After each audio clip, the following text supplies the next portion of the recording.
বলটিয়া বলটিয়া চন্দনা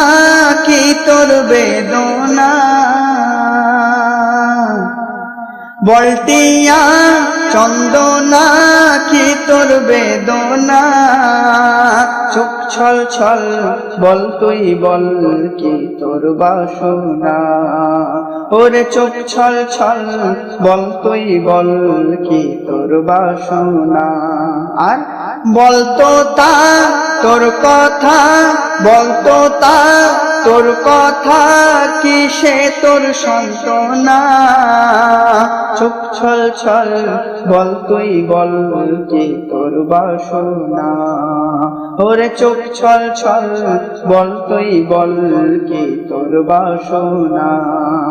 পাখিটিকে জিজ্ঞেস করা হচ্ছে যে তোমার কেমন লাগছে তুমি বলো, একটি ভালো মানুষকে যদি জেলখানায় বন্দী করে রাখা হয়